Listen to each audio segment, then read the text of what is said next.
Bienvenue sur mon studio pour la première émission de l'année. Aujourd'hui, comme nouvel invité, je reçois Khadija Nemri, qui vient nous parler de son projet qui s'appelle Cool School.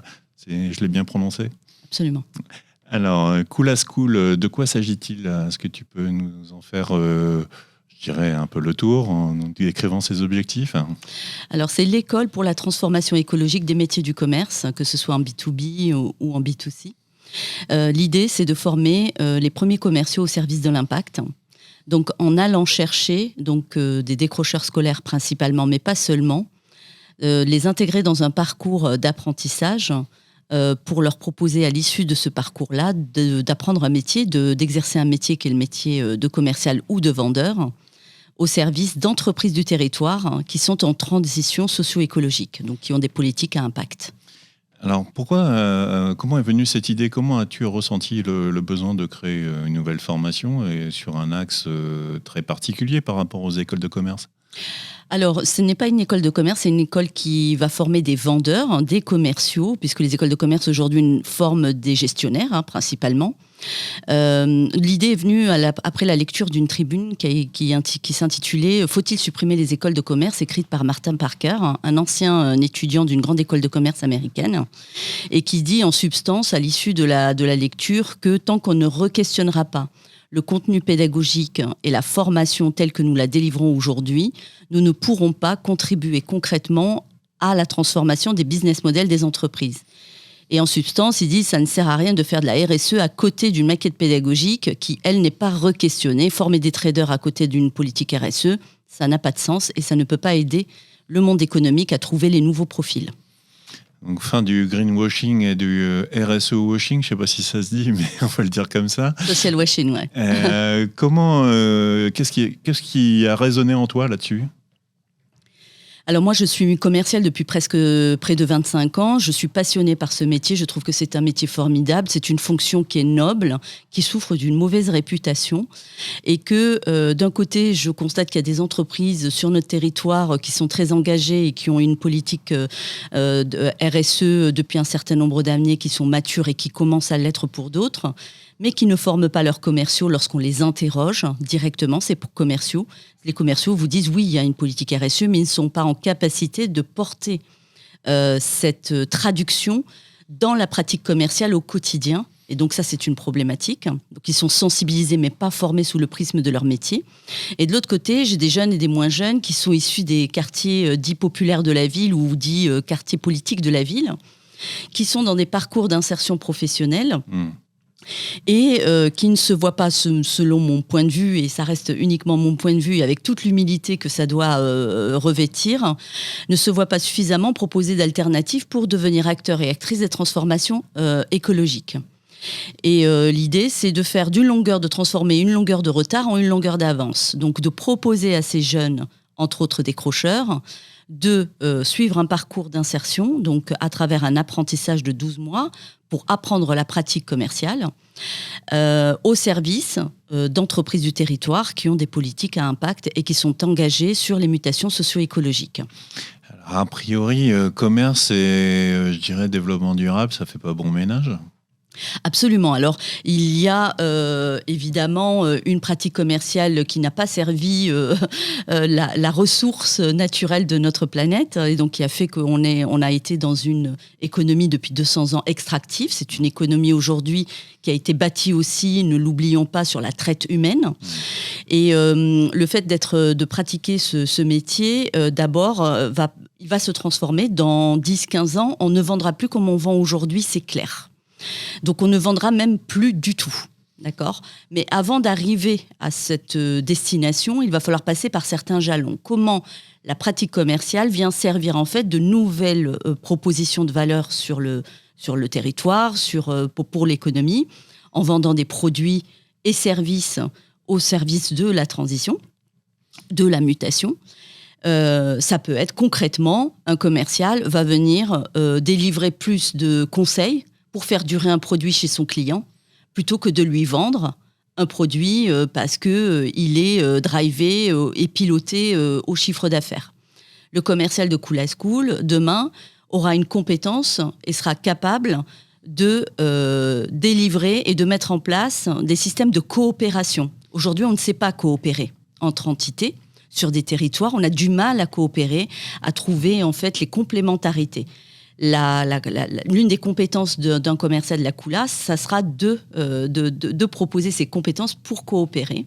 Donc ça, ce sont des propositions aussi qui sont réfléchies actuellement dans le cadre du parcours pédagogique. Mais il pourra également calculer, alors au premier niveau évidemment, ce qu'on appelle le ROI, le retour sur investissement, mais le ROI écologique. Comment est-ce qu'on démontre à son client qu'il est important qu'il prenne le train qui arrive parce que la taxonomie verte, notamment la taxation carbone, va faire que le produit qu'il achète aujourd'hui à 1 euro va lui coûter 10 euros. Et donc ce modèle économique, donc c'est projeter en fait un modèle économique dans le cadre des nouvelles réglementations qui arrivent et qui ne seront pas du tout viables pour les entreprises. C'est pas moi qui le dis, c'est quand même un ministre de l'économie qui s'appelle Bruno Le Maire, et je pourrais vous en retrouver évidemment la trace puisque j'en ai capté les éléments. Qu'on salue d'ailleurs, voilà, sinon oui, regarde. Voilà, qui dit que si les entreprises qui ne se préoccupent pas du changement climatique n'existeront plus dans 10 ans. Voilà. Donc il y a une espèce de réalité physique aujourd'hui qui s'impose à nous, qui fait que on va devoir se réinterroger sur nos pratiques commerciales et avoir des économies soutenables et pas des économies qui sont celles d'aujourd'hui. Alors, dans le montage de ce projet, forcément, il faut des alliés, il faut des parties prenantes. Qui soutient ton projet ? Est-ce que les entreprises ont une écoute réceptive ? Est-ce qu'au-delà des entreprises, d'autres acteurs se sentent concernés ? Absolument. Alors déjà, j'ai mis 1 an et demi à itérer le projet, à réunir un comité de soutien et d'experts pendant 1 an et demi, tous les mois et demi, qui a travaillé à itérer et à re-questionner le projet. Donc, différentes parties prenantes ont été présentes. Et aujourd'hui, des entreprises telles que Armor Group, CETI, des entreprises qui sont matures et qui ont une perspective et une vision de long terme, discutent avec la Coulasse School pour recevoir des alternants. Et évidemment, il y a d'autres entités aujourd'hui avec lesquelles on travaille. J'ai des experts aussi, des entités de l'économie sociale et solidaire aussi, faut pas les négliger. Donc eux sont aussi intéressés par recevoir et accueillir des alternants pour servir le développement de leur modèle économique sur le territoire. Environ 20% du bassin d'emploi sur notre métropole. Absolument, Oui, c'est ça. Absolument. Du coup, dans la phase de ton montage de projet, là où tu en es, de quoi as-tu le plus besoin ? Alors aujourd'hui, j'ai 2 objectifs. Le premier, à fin mars, recruter et avoir 25 entreprises qui signent une manifestation d'intérêt pour accueillir un alternant ou une alternante. Pour un démarrage ? Alors, on a besoin de leur accord fin mars pour pouvoir engager la phase de prépa à l'apprentissage au mois d'octobre. Mais l'entreprise accueille réellement le jeune ou la jeune à partir de début février 2025. Donc là, c'est un engagement que tu attends d'ici le mois de mars ? Absolument. Et pour un engagement d'ici la fin de l'année ? Absolument, tout à fait. Donc, signer une manifestation d'intérêt. Et ensuite, l'idée, c'est de recruter ces jeunes et faire rencontrer le monde de l'entreprise, les entreprises qui acceptent d'accueillir des alternants et les jeunes pour qu'ils se choisissent mutuellement, évidemment. Et donc, ce qui garantit à l'entreprise en fait une stabilité, c'est que le fait qu'ils soient passés par une prépa, ce qui reste après la prépa, c'est bon, on a quand même des chances qui décrochent beaucoup moins que d'autres dans l'entreprise. Donc la prépa dure combien de temps et la formation au final dure combien de temps ? La prépa dure 11 semaines, et le parcours d'apprentissage dure 11 mois. 11 ans. Oh là là. Non, vous inquiétez pas. Les locaux, as-tu des locaux aujourd'hui où va se dérouler la formation, en partie dans l'entreprise, mais pas que ? Alors, très bonne question. Là aussi, on a voulu avoir une forme d'exemplarité. Donc, l'école est nomade, c'est-à-dire que l'enseignement se délivrera dans les espaces que n'utilisent pas à 100% les entreprises du territoire.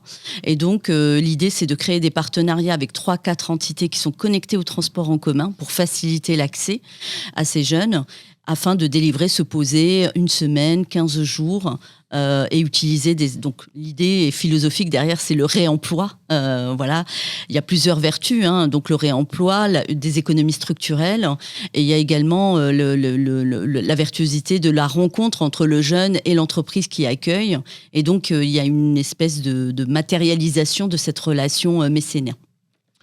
Au niveau de l'équipe pédagogique, où en es-tu? J'imagine que tu vas mobiliser aussi des acteurs du territoire? Absolument. Alors là, nous travaillons avec un ingénieur pédagogique vendéen, donc qui nous apporte toute la compétence structurelle pour nomenclaturer le parcours. Et dans quelques temps, je vais donc lancer des appels à candidature, notamment sur le métier de commercial, l'intervenant commercial, puisque je ne souhaite pas être moi-même, voilà, puisque c'est un métier, pour commencer à travailler sur de la pédagogie active, puisque la Cool School va permettre en fait à ces jeunes d'être acteurs de leur apprentissage. Évidemment, on ne sera pas sur du magistral ou très peu et à la marge. Et il y aura des temps, par exemple, de classe en forêt, pour se reconnecter à la nature et leur donner de l'appétence pour ce sujet-là. En tout cas, ce que je peux dire, c'est que la promesse que nous faisons à ces jeunes-là, c'est d'avoir un métier à l'issue de ce parcours-là, reconnu, certifié niveau bac et qui dépend du ministère du Travail. Ça, c'est très important. Donc, ils sortent avec un diplôme ou en tout cas une reconnaissance absolument, de niveau. Absolument, une certification, oui, absolument. Khadija, est-ce qu'on a fait le tour des éléments que tu souhaitais évoquer avec nous? Eh bien, écoute, oui, merci déjà pour cette visibilité, en tout cas, et de t'intéresser à ce projet ambitieux qui, encore une fois, nous sommes dans un temps où nous avons l'opportunité de rebattre des règles du jeu, de réfléchir à d'autres règles du jeu. C'est l'occasion ou jamais de regarder aussi ce qui se passe dans ces quartiers populaires de manière innovante et pourquoi pas de faire d'une longueur de retard, encore une fois, la transformer et en faire une longueur d'avance. Et donc, c'est toute la philosophie également de lutter contre la fracture sociale par le biais de l'écologie. Eh bien, merci de nous avoir présenté ce très beau projet pour ce début d'année. Je crois qu'on commence bien et je vous dis à très bientôt pour une prochaine émission sur monstudio.tv.